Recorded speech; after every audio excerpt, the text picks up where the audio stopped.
The black waitress pulled off the Korean Mafia boss's watch aggressively. Minutes later, he thanked her after knowing why she did it. But she didn't know that her life is now going to change.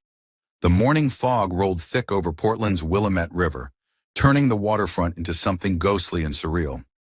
Janelia Morrison watched it through the large windows of River's Edge Cafe, wiping down tables that didn't need wiping, killing time until the morning rush that would arrive in exactly 17 minutes. She'd worked here long enough to know the rhythms, the patterns of people and coffee and routine that made up her days.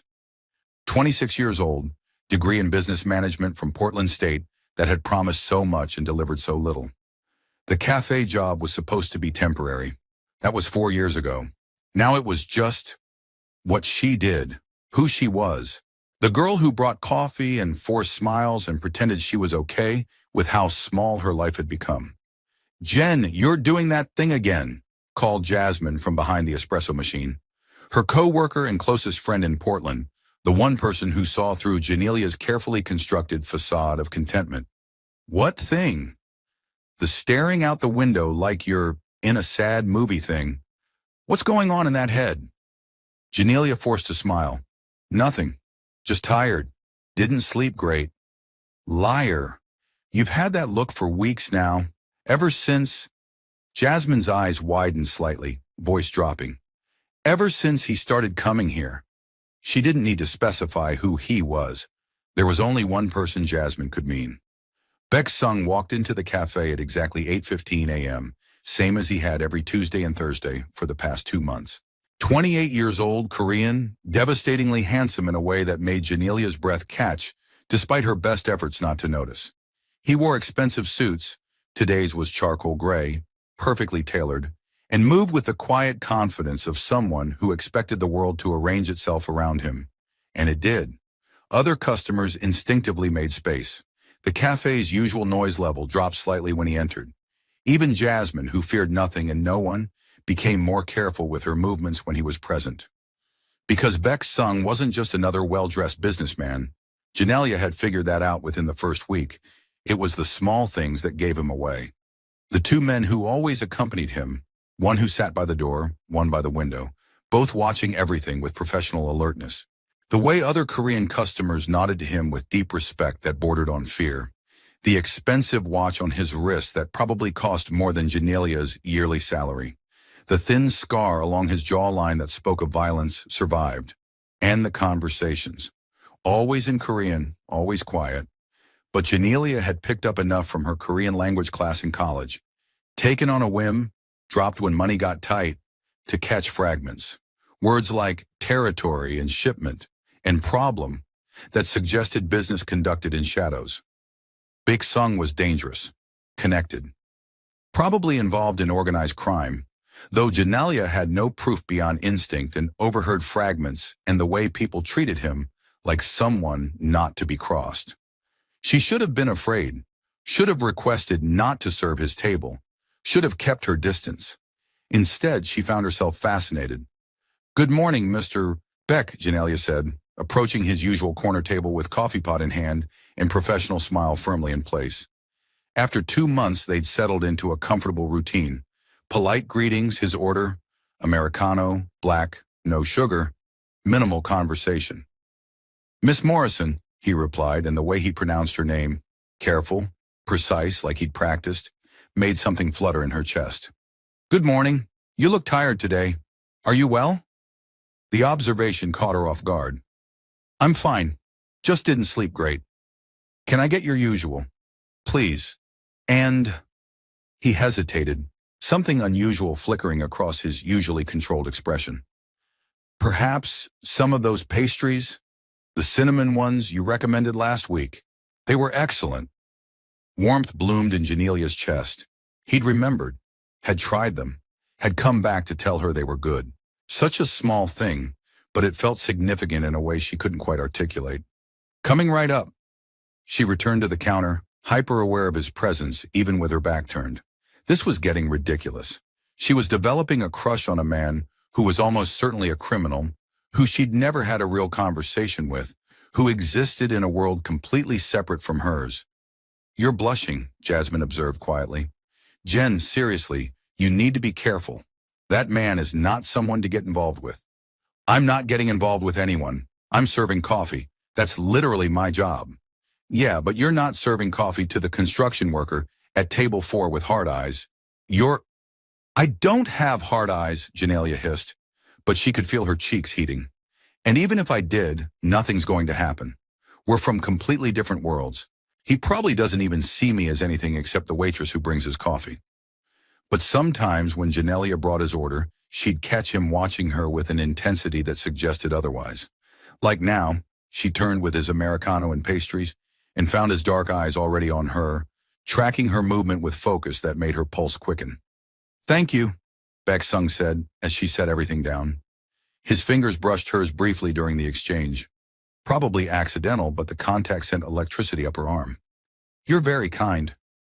"Just doing my job," Janelia managed, proud that her voice came out steady. "No, it's more than that. You remember details, what people like, how they take their coffee. You see people as individuals, not just customers." His smile was small, genuine. "That's rare." Before Janelia could respond, one of Baek Sung's men approached the table, the one who usually sat by the door. Kim something, she thought. Mid-30s, serious expression, always alert. He spoke rapidly in Korean, voice low and urgent. Baek Sung's expression shifted immediately from warm to cold and controlled. He responded in Korean, tone clipped, authoritative. Kim nodded and retreated, and Baek Sung turned back to Janelia with an apologetic smile that didn't quite reach his eyes. "I apologize, business calls. Thank you for the excellent service, as always." He stood, left cash on the table, always cash, always generous tips that Janelia tried not to think too hard about, and moved toward the exit. His men fell into formation around him, and within moments they were gone. Expensive car pulling away from the curb. Janelia cleared his table, pocketing the tip, trying to ignore the disappointment settling in her chest. Which was stupid. What had she expected? An actual conversation? A connection? The man was clearly important, clearly busy, clearly not interested in a waitress beyond polite pleasantries. "You've got it bad," Jasmine said sympathetically. "Poor Jen, crushing on the hot mob boss. He's not a mob boss, probably. Maybe. I don't actually know what he does. Whatever he does, it involves expensive suits, dangerous men, and the kind of money that makes our tips look like pocket change." Jasmine squeezed her shoulder. "Just be careful, okay? Men like that are complicated, dangerous, no matter how pretty they are." "I know, and I'm not getting involved. It's just a harmless crush. It'll pass." But as Janelia worked through her shift, she kept replaying their brief interaction. The way he'd noticed she looked tired, the genuine warmth in his smile, the electricity when their fingers touched.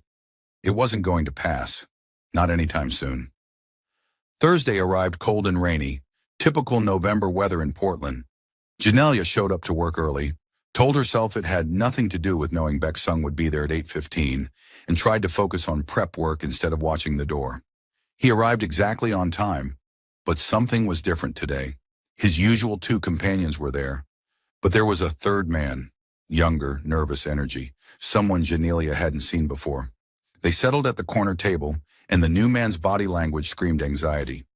Janelia approached with the coffee pot, professional smile ready.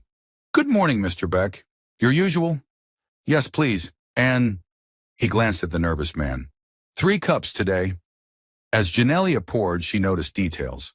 The way the new man avoided eye contact, the tension in Baek Sung's jaw, the careful positioning of his bodyguards, more alert than usual, hands resting casually near their waists in a way that suggested concealed weapons. Something was wrong.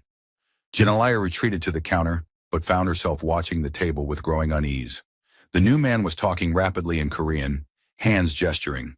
Baek Sung listened without expression, occasionally responding in low tones that didn't carry. Then she saw it, the new man glancing at his watch, repeatedly, every 30 seconds or so, checking the time with barely concealed nervousness. "Jen, you're staring again," Jasmine murmured. "What's wrong?" "I don't know. Something feels off. That new guy with them, he's nervous, really nervous.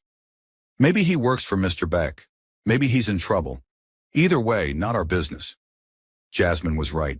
It wasn't their business. Janelia forced herself to focus on other customers, on routine, on anything except the growing knot of anxiety in her stomach. At 8:45, the new man stood suddenly, excusing himself. He headed toward the restroom and Janelia noticed. His coffee was barely touched. He'd been sitting there for 30 minutes, nursing cold coffee, checking his watch, radiating tension. And then his phone rang. Not the usual ringtone, something specific, deliberate. He answered quickly, voice too low for Janelia to hear, and hurried past the restrooms toward the back exit. Every instinct Janelia had, honed by years of reading people, of navigating difficult situations, of trusting her gut when logic said otherwise, screamed danger. She moved toward the back of the cafe casually, like she was checking on something, and positioned herself near the hallway where sound carried from the back exit. The new man was speaking in Korean, voice urgent, and Janelia's limited vocabulary caught fragments. Daram, yes. Replaced. His watch. Explosive. 5 minutes. Her blood turned to ice. Janelia's Korean was basic at best, but those words were clear, universal, terrifying. She peeked around the corner and saw the new man slip out the back exit, phone still pressed to his ear, leaving without a word to Baek Sung. And Baek Sung was still sitting at the table, calmly drinking his coffee, completely unaware that something was catastrophically wrong. Janelia's mind raced. What had she heard?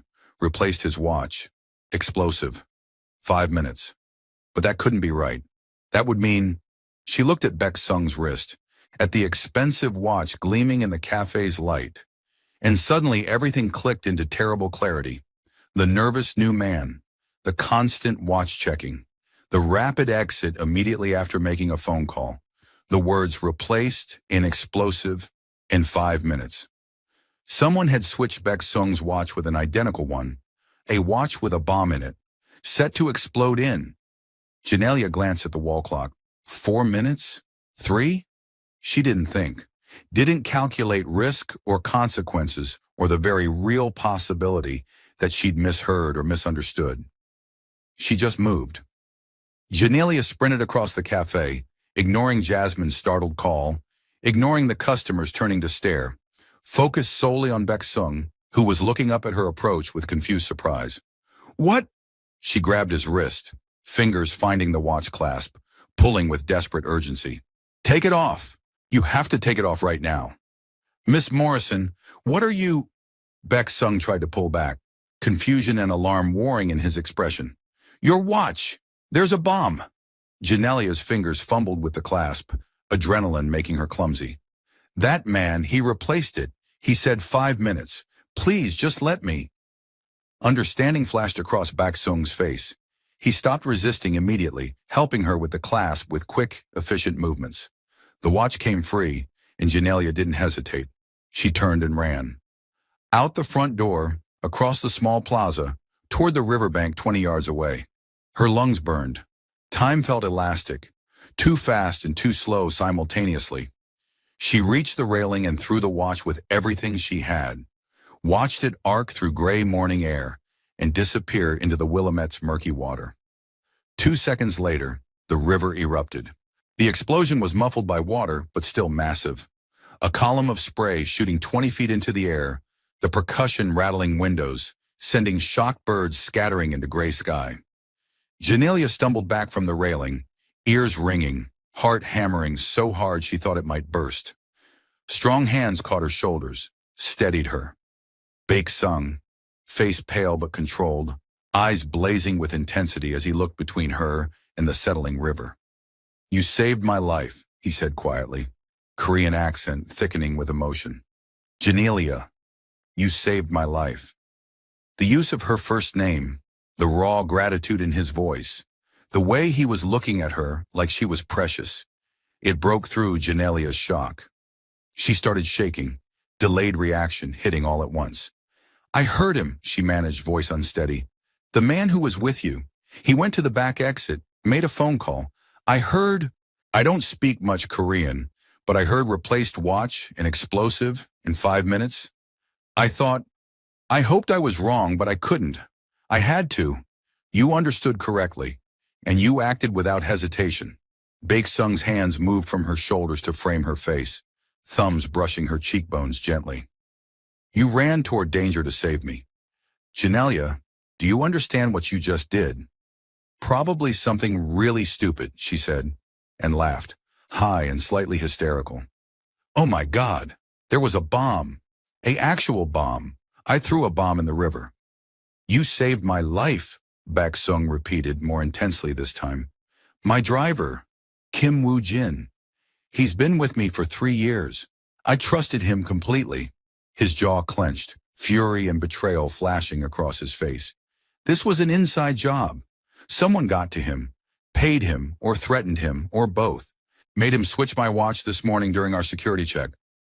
One of his bodyguards approached, speaking rapidly in Korean. Baek Sung responded without releasing Janelia, his tone sharp and commanding. The bodyguard nodded and moved away quickly, phone already to his ear. I have to go, Baek Sung said, returning his attention to Janelia. I have to handle this. Find Woo Jin before he gets far. Deal with whoever's behind this attack. But Janelia, he paused, seeming to struggle with words. I owe you everything, my life. And I always pay my debts. You don't owe me anything. I couldn't let someone die. Not when I could stop it. Not someone. Me. His thumb brushed her cheek again, the touch achingly gentle. You risked yourself for me specifically, without knowing who I am, what I do, whether I'm worth saving. That's... He trailed off, searching her face like he was trying to memorize every detail. That's extraordinary. Police sirens wailed in the distance, growing closer. Someone had called about the explosion. Baek Sung glanced toward the sound, calculation crossing his face. I'll handle the authorities. Make sure you're not involved, not questioned. This is my world, my problem. He released her reluctantly, already stepping back toward his car. But I'll come back. Tomorrow. We need to talk properly. There are things you should know. Things I need to tell you. Baek Sung. Tomorrow, he said firmly. I promise. And Janelia, thank you. For seeing danger and acting. For being brave. For saving me when you had every reason to walk away. Then he was gone. Car pulling away seconds before the first police cruiser arrived. And Janelia was left standing by the river, shaking with adrenaline come down, trying to process what had just happened. She'd saved someone's life. She'd thrown an actual bomb into a river. And Baek Sung, dangerous, mysterious, undeniably criminal Baek Sung, had looked at her like she was the most important person in the world. Holy shit, Jasmine breathed, appearing at her elbow. Jenner, holy shit, did that actually? I threw a bomb in the river, Janelia said numbly. There was a bomb and I threw it in the river and it exploded. You're a hero. You're an actual hero. Jasmine hugged her tightly. But also you're insane. Completely insane. Who runs toward a bomb? Someone who can't stand by and watch people die, Janelia whispered, and realized with crystal clarity that her life had just changed irrevocably. She'd saved Baek Sung's life, and tomorrow when he came back, everything would be different. The police questioned everyone at the cafe. Janelia told a carefully edited version. She'd seen something suspicious being thrown in the river. The explosion had surprised everyone. No, she didn't know who was responsible. The officers seemed satisfied, more concerned with the explosion itself than the young waitress who'd witnessed it. Baek Sung had kept his promise, protected her from involvement, made the problem disappear in ways that suggested significant influence with local authorities. You should go home, as the cafe owner, Mr. Chen, said after the police left. Take the rest of the day. Hell, take tomorrow too. You've been through a trauma. But Janelia found herself shaking her head. I'm okay. I'd rather work. Keep busy. What she didn't say, I need to be here tomorrow when Baek Sung comes back. The rest of the shift passed in a blur of concerned customers and repeated assurances that she was fine. Jasmine hovered protectively, running interference, and by closing time, Janelia was exhausted, physically, emotionally, completely drained. She walked home in the rain, mind replaying everything on loop, the desperate sprint to the river, Baek Sung's hands framing her face, the explosion, the way he'd said her name, Janelia, like it mattered. Her apartment felt too small, too quiet. Janelia made tea she didn't drink, attempted dinner she couldn't eat, and finally collapsed into bed where sleep absolutely refused to come. Every time she closed her eyes, she saw the watch arcing into the river, heard the explosion, felt Baek Sung's touch on her face. At 2 a.m., her phone buzzed. Unknown number, but somehow she knew. The message was simple. I can't sleep. Can't stop thinking about what you did today, about how you didn't hesitate. Thank you doesn't begin to cover it, but thank you anyway. I'll see you tomorrow. Baek Sung. Janelia stared at the message, heart doing complicated things in her chest. She shouldn't respond. Should maintain distance, remember that this man was dangerous, that his world had bombs and betrayal and violence. But her fingers moved anyway, typing, I can't sleep either. Keep replaying it. Are you safe? Did you find your driver? His response came immediately. I'm safe. Driver is handled. Problem eliminated. You don't need to worry about retaliation or danger. I've made sure of it. Handled. Eliminated. Words that probably meant things Janelia didn't want to think too hard about. She typed, I'm not sure what to say. This is all very surreal. I know, and I promise tomorrow I'll explain everything. Who I am, what I do, why someone wanted me dead. You deserve the truth after saving my life. You don't owe me explanations. I do. Because Janelia, I haven't been able to stop thinking about you for 2 months. And today, when you ran toward danger for me, it confirmed everything I'd been feeling. You're extraordinary, and I want you to know exactly who it is you saved. Janelia's breath caught. He'd been thinking about her. For 2 months. The same 2 months she'd been hyper-aware of every time he walked into the cafe, of every small interaction, of the way her heart raced when he smiled. This is complicated, she typed. I know. But can we talk about it tomorrow? Face to face? Please? Okay. Tomorrow. Thank you. Sleep well, Janelia. Dream of anything except exploding watches. Despite everything, she smiled. I'll try. You too. Difficult when all I want to dream about is you. And with that devastating final message, he went silent. Janelia lay in the darkness, phone clutched to her chest, and finally drifted into sleep filled with dark eyes and gentle touches, and the terrifying certainty that her life would never be the same. Friday morning arrived gray and cold. Janelia got ready for work with shaking hands, changed outfits 3 times, told herself this was ridiculous. It wasn't a date, it was a conversation. She was being absurd. But she wore her favorite jeans and the blue sweater that brought out her eyes anyway, just in case. The cafe was subdued when she arrived, yesterday's explosion still hanging in the air. Mr. Chen looked relieved when she walked in. Janelia, I'm glad you're here. Wasn't sure you'd come back after everything. I'm okay, really. Mostly true. She was functional, at least. Jasmine pulled her aside immediately. So, Mr. Dangerous and Hot sent you home yesterday looking like you'd seen God. What happened after the police left? Nothing happened. He left. Handled things. Handled things.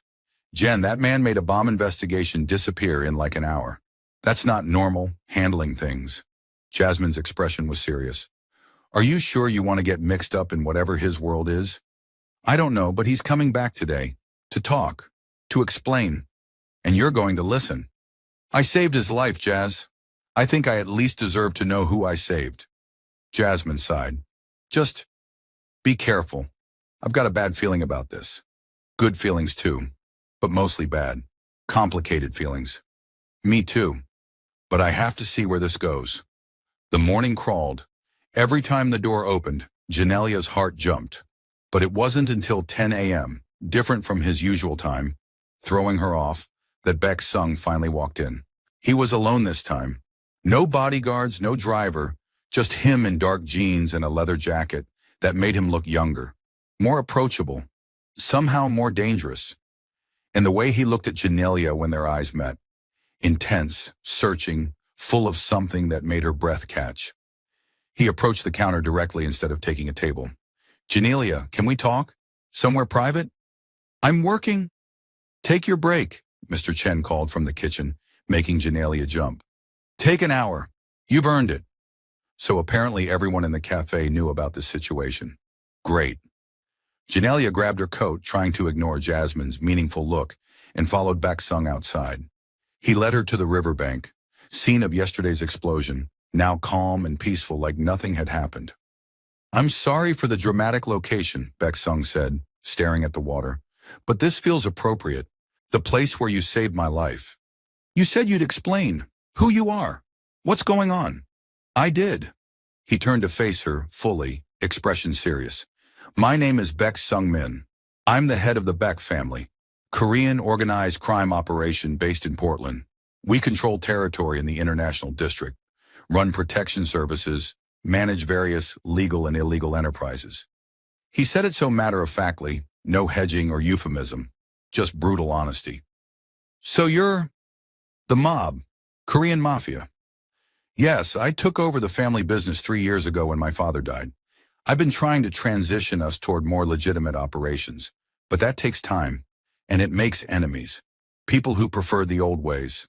Rivals who see change as weakness. Like whoever tried to kill you yesterday. Exactly. The Chen family, a rival organization, has been pushing into our territory for months. They bribed my driver, convinced him to switch my watch with an identical one, containing a small but lethal explosive. It would have killed me and anyone within 10 feet. His eyes held hers, including you, if you'd been nearby when it detonated. The casual mention of her potential death made Janelia's stomach flip. But you found him, your driver. We did, and he confirmed everything. Who paid him, how much, what the plan was. Baek Sung's expression went cold. He's been dealt with. The Chen family received a very clear message about what happens when you target me or anyone I care about. Dealt with, Janelia repeated. You mean killed? I mean removed as a threat. Permanently. No apology in his voice, no softening. This is my world, Janelia. Violence is currency. Mercy is weakness. I'm not a good man by conventional standards. Then why are you telling me this? Why not just, let me think you're a regular businessman. Keep the ugliness hidden? Because you deserve the truth. Because I'm attracted to you. Have been since the first time you smiled at me 2 months ago. And because yesterday, when you ran toward danger for me, I realized something. He stepped closer, voice dropping. I want you in my life, really in it. And that means you need to know exactly who I am. Janelia's heart hammered. Baek Sung, I'm not asking for an answer now. I'm just being honest. You saved my life. You're brave and kind, and you see people, really see them, in a way most don't. I've been half in love with you for months, and yesterday made me certain. His hand reached up, not quite touching her face, but close.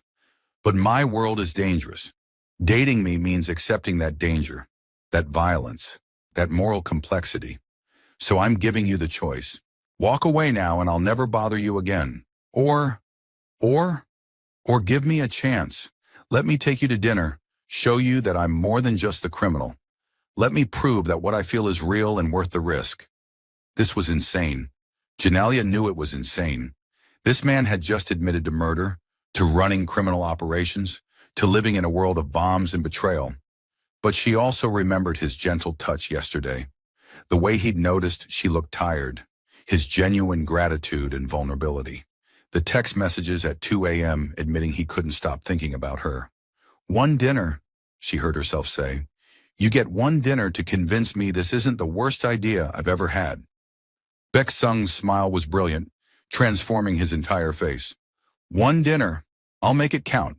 Tomorrow night, I'll pick you up. I'll meet you somewhere. I'm not giving you my address until I'm sure I'm not making a terrible mistake. Fair. Smart even. He pulled out his phone. Give me your number. I'll send you the details. They exchanged numbers, and Janelia tried not to think about how momentous it felt, how much she was risking, how absolutely terrified and exhilarated she was. Janelia, Baek Sung said as she turned to go, thank you for yesterday, for today, for giving me a chance I probably don't deserve. Don't make me regret it. I'll spend every day trying not to. His expression turned serious. And Janelia, you're under my protection now, whether you decide to see me or not. Anyone who tries to use you to get to me will regret it. You're safe, I promise. The declaration should have felt possessive, controlling. Instead, it felt like a vow, like safety she hadn't realized she needed. Genelia walked back to the cafe in a daze. Jasmine's knowing look, Mr. Chen's carefully neutral expression. She had a date tomorrow night with a criminal who'd admitted to murder and looked at her like she was precious. This was either the bravest or stupidest thing she'd ever done. Time would tell which. The text came at 6 p.m., Harborside Restaurant. Tomorrow, 7 p.m., dress code is smart casual, but you'd look beautiful in anything. Sung Janelia stared at her phone, heart doing complicated gymnastics. Harborside was one of Portland's most expensive restaurants. Waterfront views, celebrity chef, reservations booked months in advance. The kind of place she'd only read about in the Willamette Week's food reviews. That place is really fancy, she texted back. I'm a waitress. I don't exactly have a closet full of designer clothes. His response was immediate. You could show up in your work uniform and still be the most beautiful woman there. But if you want something new, I can... Don't you dare offer to buy me clothes. I'll figure it out. I wouldn't dream of it. See you tomorrow, Janelia. I'm already counting the hours. You're smiling at your phone like a teenager, Jasmine observed, appearing at her elbow. He texted you. Harborside, tomorrow night. Jasmine's eyes widened. Harborside? Jen, that place is like $200 a plate. He's really pulling out all the stops. I don't have anything to wear to a place like that. Yes, you do. That black dress from your cousin's wedding? The one you never wear because you say it's too fancy for your life. Jasmine grinned. Guess what? Your life just got fancy enough. That night, Janelia tried on the dress. Sleek, elegant, hitting just above the knee with a neckline that was sophisticated without being revealing. She'd bought it 2 years ago for her cousin Maya's wedding, worn it once, and relegated it to the back of her closet because where would she ever wear something so nice again? Now, studying her reflection, she barely recognized herself. The dress transformed her from waitress to woman who belonged in expensive restaurants. Her natural hair was styled in careful twists. She'd practiced with makeup until it looked natural but elevated. You look stunning, her roommate Keisha said from the doorway. Like seriously, Jen, if this mob boss doesn't fall to his knees when he sees you, he's blind. He's not a mob boss, he's... Janelia caught herself. Okay, he's totally a mob boss. This is insane. I'm going on a date with a criminal. A hot criminal who almost died and is clearly obsessed with you. Keisha sat on the bed. Look, I know this is scary, but Jen, you've been going through the motions for 4 years. This is the first time I've seen you actually excited about something. Maybe it's stupid, maybe it's dangerous, but maybe it's also exactly what you need. What if he's just grateful? What if this fades once the "you saved my life" glow wears off? Then you'll have had an adventure and some expensive dinners. But Jen, I saw how you talked about him even before the bomb thing. This isn't just him being grateful. You've been interested for months. True. Dangerously true. Saturday evening arrived too quickly and not fast enough. Janelia took a rideshare to Harborside, still refusing to give Beck Sung her address, maintaining some boundary of safety even as she was actively walking into his world. The restaurant was everything she'd imagined and more. Floor-to-ceiling windows overlooking the Willamette. White tablecloths, soft lighting. The kind of elegant atmosphere that made you want to whisper. And there, standing by the host station in a perfectly tailored navy suit, was Beck Sung. He turned as she entered, and the way his expression transformed, from composed to awestruck, made every minute she'd spent getting ready worthwhile. Janelia, he breathed, crossing to her immediately. I don't have adequate words. Breathtaking doesn't begin to cover it. Heat flooded her cheeks. You clean up pretty well yourself. I try. His smile was warm, genuine. None of the dangerous edge from yesterday. Tonight he looked like any other successful young businessman taking a woman on a date. Shall we? They were led to a private corner table, still with the view, but separated from other diners by elegant partitions that created intimacy. Beck Sung held her chair, and Janelia noticed details. The way he moved, graceful and controlled. The deference of the staff, suggesting he was known here. the careful positioning that put his back to the wall and let him see the entire restaurant. "You're very observant," she said as they settled. "Survival skill. In my world, not paying attention gets you killed." He caught himself, winced. "Sorry. I promised myself I wouldn't talk about that tonight. This is supposed to be normal, a regular date. Can we be normal when we both know what you are? Maybe not normal, but we can be honest, real." Baek-sung leaned forward. "Tell me about yourself. Real things, not just small talk. I want to know who you are beyond the woman who brings me coffee."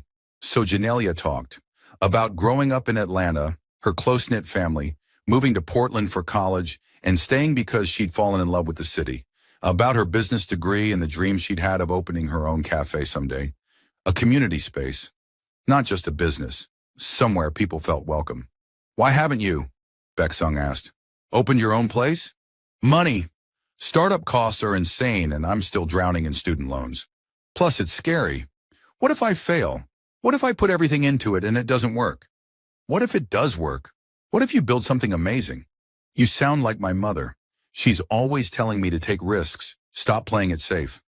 Mothers are usually right. Baek-sung's expression softened. Mine was. She used to say that fear of failure was just another form of failure. That regret for not trying hurt worse than trying and failing. Used to say. She died when I was 19. Cancer. Old pain flickered across his face. My father followed 3 years ago. Heart attack. Which is how I ended up running everything at 25. That's so young. To lose both parents and suddenly be responsible for... Janelia gestured vaguely, meaning the criminal empire. It was. Still is, honestly. Some days I wake up and think I have no idea what I'm doing. But my father prepared me, trained me from childhood to take over. Korean Mafia isn't something you choose, it's inherited. A family business in the most literal sense. Do you ever wish you could walk away? Do something else? Baek-sung was quiet for a long moment, studying his wineglass. Every day, but it's not that simple. I have people depending on me. Families whose livelihood comes from our operations, businesses we protect, territory we control. Walking away would create a power vacuum, violence, chaos. People would get hurt. So you're trapped. I'm responsible. There's a difference. He met her eyes. But I am working toward change, transitioning the family business toward legitimate operations, finding legal ways to support the community, building something I won't be ashamed to leave to future generations. Future generations, Janelia repeated. You want kids someday? I do. A family, normal life, all the things that seem impossible right now. His expression turned intense. But I'm starting to believe impossible might just be difficult. That with the right person, the right reason, change becomes achievable. The weight of his gaze, the implication in his words, made Janelia's pulse race. Baek-sung. Call me Sung, please. When it's just us, I want to be Sung. Not the boss, not the heir, just me. Sung, Janelia tested the name, liking how it felt. This is moving really fast. 3 days ago, you were just the attractive man who came to my cafe. Now I'm having dinner with you, learning about your criminal empire, talking about futures and change. It's overwhelming. I know, and if you want to slow down, we will. But Janelia, I've wasted too much of my life being careful, being strategic, putting business before everything else. When someone tries to kill you with a bomb, it clarifies things, makes you realize that tomorrow isn't guaranteed. He reached across the table, not quite touching her hand but close. I don't want to waste time pretending I don't feel what I feel, but I'll go as slow as you need. As long as you give me the chance. Janelia looked at his hand, hovering near hers, offering connection without demanding it. Such a small gesture, but it said everything about who he was, powerful enough to take what he wanted, choosing instead to ask. She closed the distance, lacing her fingers through his. The contact sent electricity up her arm, and Sung's sharp inhale suggested he felt it too. One step at a time, she said, but I'm willing to see where this goes. His smile could have lit the entire city. One step at a time. I can work with that. They talked through dinner, 4 courses that Janelia barely tasted, too caught up in conversation that ranged from serious to surprisingly funny. Sung had a dry wit that caught her off guard, a self-deprecating humor that seemed at odds with his position. "So there I was," he said, laughing. 25 years old, first day officially running the organization, trying to look authoritative. And my father's oldest advisor, Kim Dae-jung, 70 years old, terrifying, just looked at me and said, "Your tie is crooked," in front of everyone. Janelia giggled. "What did you do?" "Fixed my tie and thanked him for the feedback. What else could I do?" He was right, and it taught me an important lesson. Respect doesn't come from pretending to be perfect. It comes from being competent and humble enough to accept help. That's actually really wise. Kim Dae-jung is the wisest man I know. He's kept me from making so many mistakes. Sung's expression grew fond. "He actually asked about you." "About me? Why?" "Because the whole organization knows you saved my life. And because—" He paused, seeming to choose words carefully. "Because I've never brought a woman to meet anyone before. Never talked about someone the way I apparently talk about you. Kim says I've been insufferably distracted for 2 months. You talk about me? Constantly, apparently. To the point where my men are placing bets on when I'll actually ask you out properly." Sung's cheeks colored slightly. "This is embarrassing to admit." "It's adorable," Janelia said before she could stop herself, then blushed furiously. "I mean, adorable. The head of Korean organized crime is adorable." But Sung was grinning, clearly pleased. "I'll take it. Better than terrifying. You're that too, sometimes, when you go all cold and commanding." "And which do you prefer?" "Both," Janelia admitted. "The dangerous part is interesting. But this," she gestured between them, "this Sung who blushes and tells embarrassing stories and looks at me like I'm precious. This is the part I'm falling for." The words hung between them, more honest than Janelia had intended. Sung's expression transformed, wonder and heat and something tender that made her breath catch. "Say that again," he requested quietly. "Which part?" "The falling for me part." Janelia's heart hammered. "I'm falling for you. Probably have been for months, if I'm honest. I just didn't let myself acknowledge it because you were this untouchable, dangerous man who I assumed would never notice me." "Janelia." Sung stood, moving around the table to kneel beside her chair. Not proposing, just bringing himself to her eye level. "I noticed you the first day you served me coffee. You smiled like you actually meant it, like you saw me as a person instead of a position. And I've been captivated ever since." He cupped her face gently, thumbs brushing her cheekbones. "I'm falling for you too. Hard. Have been for weeks. And when you saved my life, when you ran toward danger without hesitation, it just confirmed what I already knew. You're extraordinary, and I want to spend every day proving I'm worthy of you." "Sung." He kissed her, soft, sweet, asking permission with every movement, and Janelia kissed him back, tasting wine and promise, and the beginning of something that terrified and exhilarated her in equal measure. When they broke apart, both breathing hard, Sung rested his forehead against hers. "I'm going to court you properly. Old-fashioned, traditional courtship. Dates and flowers and taking it slow. Because you deserve that. You deserve everything." "What if I don't want slow?" The words escaped before Janelia could stop them. Heat flared in Sung's eyes. "Then we'll figure out fast together. But tonight I'm taking you home. Your choice whether you tell me where that is, and we're doing this right. No rushing, no pressure, just building something real. You're very determined. I'm very certain. About you, about us, about the fact that you're going to be the most important person in my life." He stood, offering his hand. "Come on, let me take you home." Janelia gave him her address. That felt significant. A boundary crossed, a trust extended. Sung drove her himself in a car that was nice but not ostentatious, and the ride passed in comfortable conversation about everything and nothing. At her building, he walked her to the door like a gentleman from another era. Under the porch light, he took her hands gently. "Can I see you again? Soon? Tomorrow?" His smile was brilliant. "Tomorrow. I'll pick you up at 2. There's somewhere I want to show you." "Somewhere dangerous?" "Somewhere meaningful. Trust me." Genelia thought about everything, the bombs and the crime and the very real danger.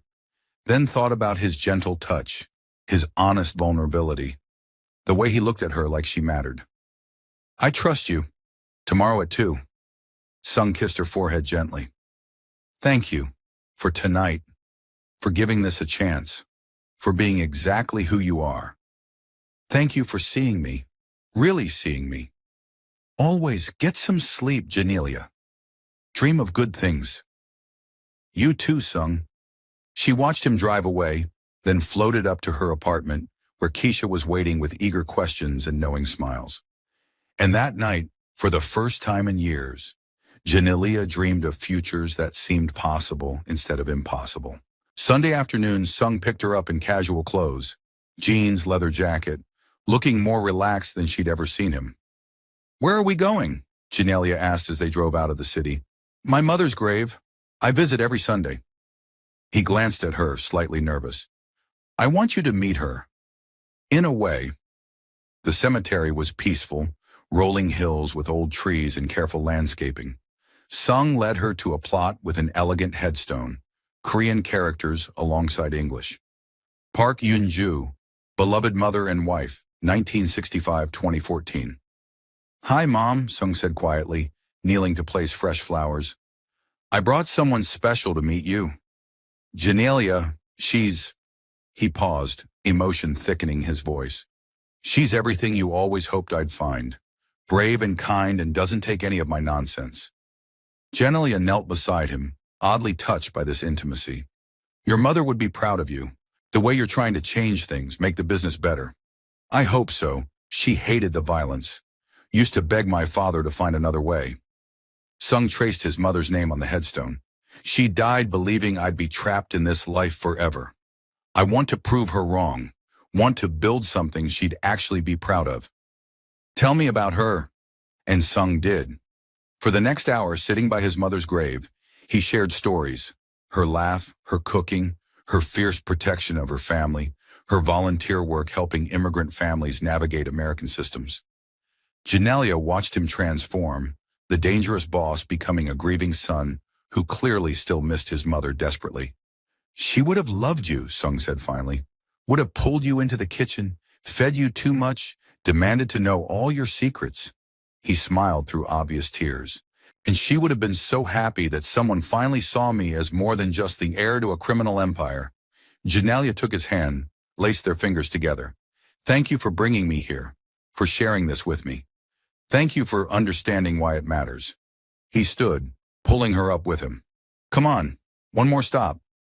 They drove to a building under renovation in Portland's International District. This, Sung said as they walked through, is going to be a community center, legal services, job training, youth programs, ESL classes, everything my mother used to dream about providing. You're building this? With your money? With money from legitimate businesses? Yes. It's part of my transition plan. Take the resources we've built and channel them toward actually helping the community instead of exploiting it. He looked around the construction site with obvious pride. This is what I want my legacy to be. Not violence and crime, but positive change. How long until it opens? 6 months, maybe. We're still finalizing programs, hiring staff. He turned to face her directly. I want you to be part of it. Me? Sung, I'm a waitress. You have a business degree, management experience, people skills, and most importantly, you actually care about helping people. His eyes were intense. I need someone to run the community programs, someone I trust, who shares the vision, who won't compromise values for convenience. That's you. Genelia's head spun. This is a lot. You're offering me a job. I'm offering you an opportunity to build something meaningful, to use your education the way you intended, to make a real difference. He stepped closer. And yes, it means you'd be in my life more, working with me. But Genelia, this isn't about us. This is about you having the chance to do what you're meant to do.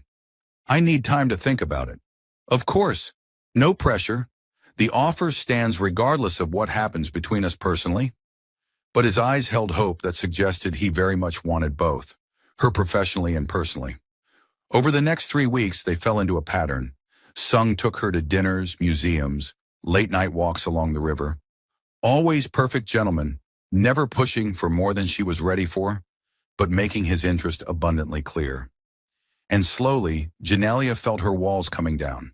She met his organization, Kim Dae-jung, the wise advisor who assessed her with sharp eyes and declared her suitable in a tone that suggested high praise.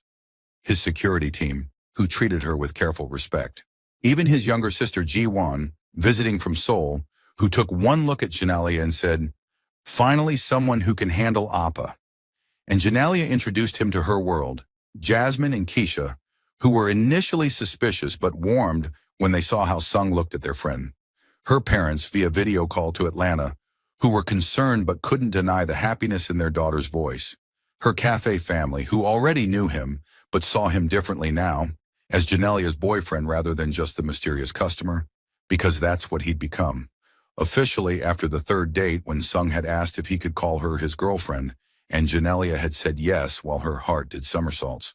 But it wasn't all romantic dinners and sweet moments. Reality intruded in dangerous ways. 4 weeks into their relationship, Janelia got a threatening phone call, male voice accented, telling her that Beck's whore should watch her back. She'd hung up shaking, immediately called Sung, and within an hour had a full security detail. "This is what I was afraid of," she said as Sung checked her apartment for threats.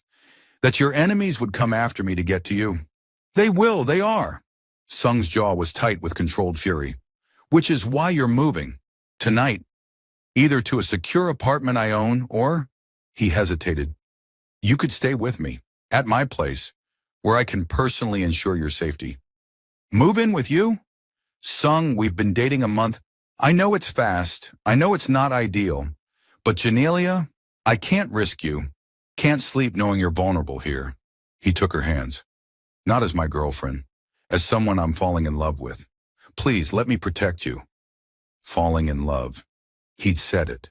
Not quite, "I love you," but close enough to make her heart stop. "Okay," she heard herself say, "but I'm keeping my apartment, and this is temporary, just until things settle. However you want to frame it." But his relief was palpable. She moved into Sung's penthouse that night, and despite the circumstances, it felt right. Natural. Like they'd been building toward this all along. Living together accelerated everything.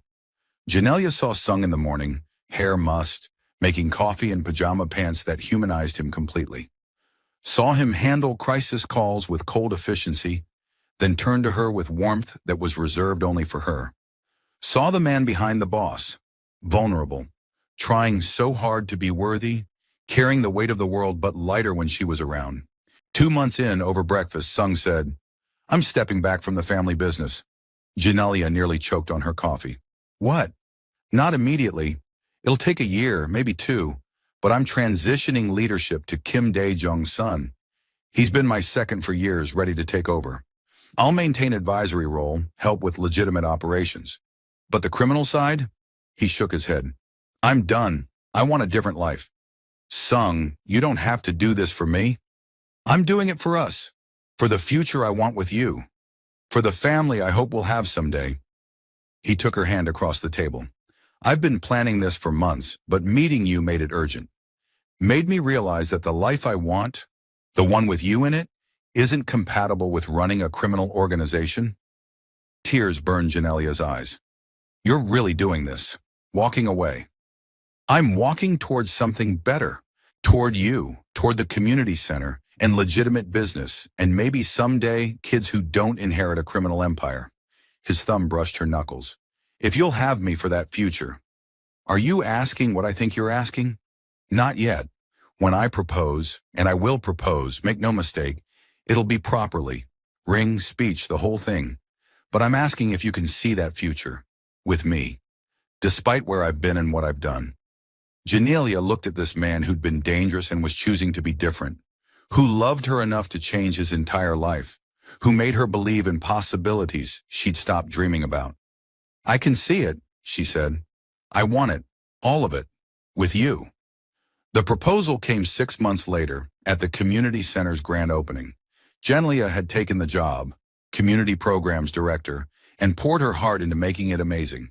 And on opening day, with hundreds of people celebrating, Sung pulled her aside to the rooftop. "I have something for you," he said, pulling out a small box. Janelia's breath caught. "Sung." Janelia Morrison. He dropped to one knee and she started crying immediately. "You saved my life 10 months ago, and every day since, you've saved it again by being exactly who you are. You made me want to be better, made me believe I could change, made me dream of futures beyond survival." He opened the box, revealing a ring that was stunning. Simple elegance, not ostentatious despite what she knew he could afford. "Marry me. Build this life with me. Have babies with me. Grow old with me. Let me spend the rest of my life proving that pulling a bomb off my wrist was the best decision you ever made." "Yes," Janelia sobbed. "Yes, yes, absolutely yes."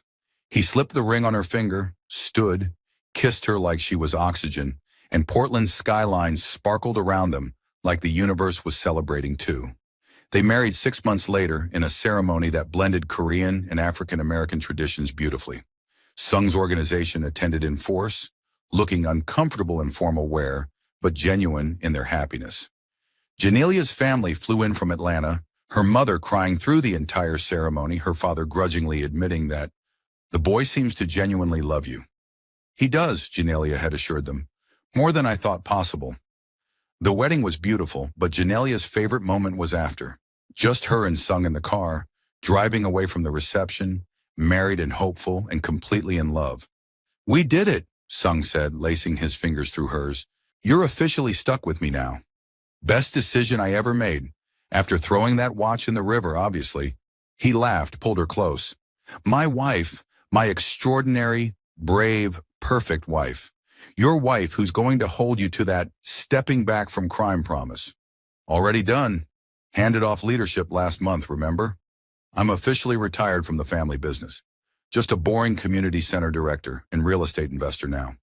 "You're many things, Park Sung-min. Boring isn't one of them." 2 years later, Janelia discovered she was pregnant. She told Sung at the community center, in the office they now shared, and watched his face transform from shock to wonder to pure joy. "A baby," he breathed, hand moving to her still flat stomach. "We're having a baby." "Are you happy?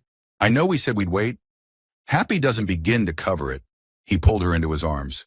"Janelia, you're giving me everything I never thought I'd have. A wife I adore, a child, a legitimate life. You've transformed everything." Their daughter was born 7 months later. Park Yoon-ji, named for Sung's mother. Tiny, perfect, with Janelia's eyes and Sung's determination even at 3 days old. "She's perfect," Sung whispered, holding his daughter with a gentleness that made Janelia's heart swell. "Thank you. For this. For her. For us." 18 months later, their son arrived. Park Jin-ho, named for Sung's father, and their family was complete. 5 years after that first explosive meeting, Janelia stood in their backyard watching Sung play with their children. He was 41 now, completely removed from his criminal past, running the community center full-time alongside her. No more threats, no more violence, just life. "What are you thinking?" Sung asked, approaching with Jin-ho on his shoulders and Yoon-ji holding his hand. "That pulling a watch off your wrist was definitely the best impulse decision I've ever made." He kissed her softly. "Best thing that ever happened to me. You saved my life that day, and you've saved it every day since by being exactly who you are." "Papa, you're being mushy again," Yoon-ji complained. "It's gross." Sung laughed, scooped up his daughter. "One day you'll understand. When you're much, much older, and we've thoroughly vetted whoever you're dating." "So never," Jin-ho piped up.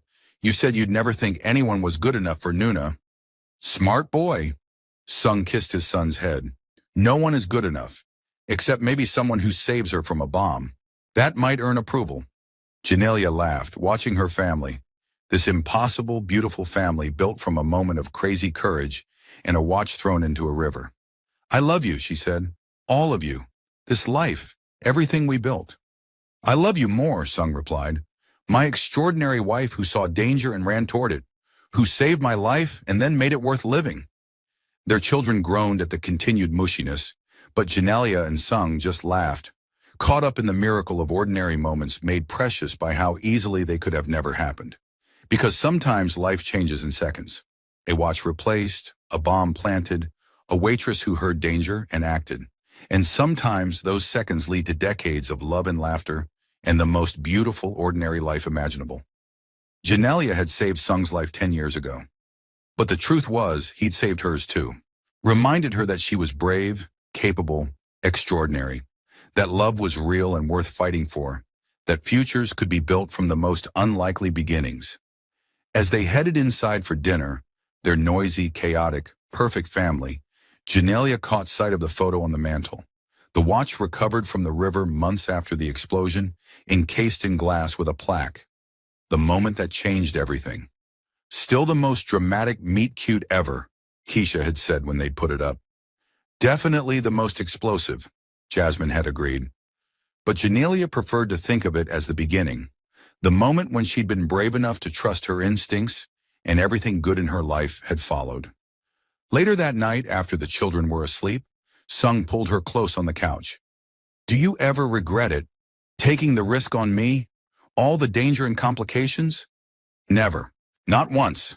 Janelia kissed him softly. "You were worth every risk. This life is worth everything. Even the bomb? Especially the bomb. Without it, you'd never have known how I felt. We might have stayed in polite customer waitress territory forever.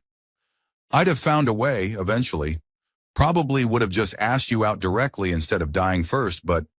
They laughed together, and Janelia thought about alternative timelines.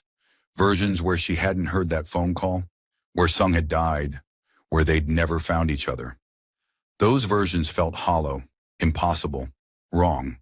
This was the right timeline, the one where love bloomed from bombs and danger, and a waitress brave enough to pull a watch off a stranger's wrist. "I'm glad you didn't die," she whispered. "Me too. Very glad." He tightened his arms around her. "Thank you, Janelia, for seeing danger and acting, for giving us this life, for being my everything. Thank you for being worth saving, for changing, for building this with me." They sat in comfortable silence, the kind that came from years together and certainty that they'd spend all their remaining years the same way, together, grateful, ridiculously in love. Outside, Portland's lights sparkled. The same river where a bomb had exploded flowed peacefully. The cafe where they'd met still served coffee to strangers who might be falling in love without knowing it yet. And in their home, Park Sung-min and Janelia Morrison, former crime boss and brave waitress, held each other close and marveled at how a single moment of courage could change absolutely everything. Because sometimes the watch you pull off someone's wrist saves more than just their life. Sometimes it saves your own. And sometimes, if you're very lucky, it leads to love that lasts a lifetime. The end epilogue. 20 years later, Eunji would tell the story at her parents' anniversary party. "Mom literally threw a bomb in a river to save Dad. That's the most badass meet-cute in history." And Janelia and Sung would laugh, still holding hands after decades together, and agree that yes, it had been dramatic, dangerous, absolutely insane, but also perfect. Because the best love stories start with courage. The courage to act, to trust, to risk everything for someone you barely know, but somehow recognize as yours. The watches still sat on the mantel, a reminder of the day everything changed. And beside it, photos chronicled the life they'd built. Wedding, babies, grandchildren, decades of ordinary, extraordinary love. "Worth it?" Sung would ask. Same question he'd been asking for 20 years. "Every single second," Janelia would reply. Same answer she'd been giving just as long. Because some risks are worth taking. Some moments change everything. And some explosive beginnings lead to the most beautiful, peaceful endings. The watch that almost killed him had led to the life that saved them both. And wasn't that just perfect?